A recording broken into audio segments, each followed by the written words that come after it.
Hello, कसे आहात सगळे? आज मी तुमच्यासाठी मटनची रेसिपी आणली आहे. मटन मी 2-3 पाण्याने छान धुवून घेतलं आहे. आता कुकरमध्ये पाणी टाकून हळद, मीठ आणि तेल टाकून कुकरला मी 4-5 शिट्ट्या करून घेणार आहे. तोपर्यंत आपल्या मटणासाठी मी वाटण तयार करते. हा कांदा परतून घेतलेला मी आहे.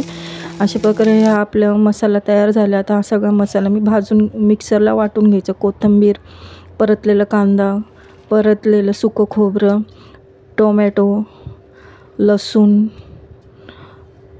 अद्रक आणि हिरवी मिरची हे मसाला मी मिक्सरला फिरून घेते. अशा प्रकारे आपला मसाला रेडी झाला आहे. आता फोडणीची तयारी. कढईमध्ये मी तेल टाकले 2 पळी.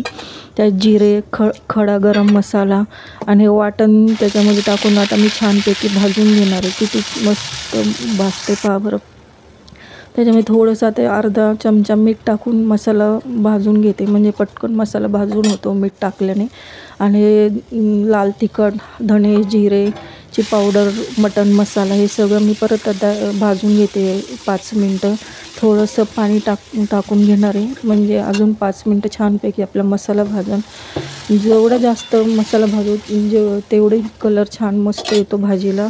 हां, आणि माझ्या चॅनलला लाईक करा, शेअर करा, सबस्क्राईब करा. इकडं आपलं मटण शिजून तयार झालेलं आहे. आता हे मटणचं सूप हे वाटलेल्या मसाल्यामध्ये टाकून द्यायचे. छानपैकी सगळं मटण मी याच्यात टाकून दिलं आहे आणि एक मस्त 5 मिनटं उकळी येऊन द्यायची. किती मस्त कलर आला आहे. आपला मटण मसाला तयार आहे. रस्सा किती छान दिसतो आहे पहा बरं.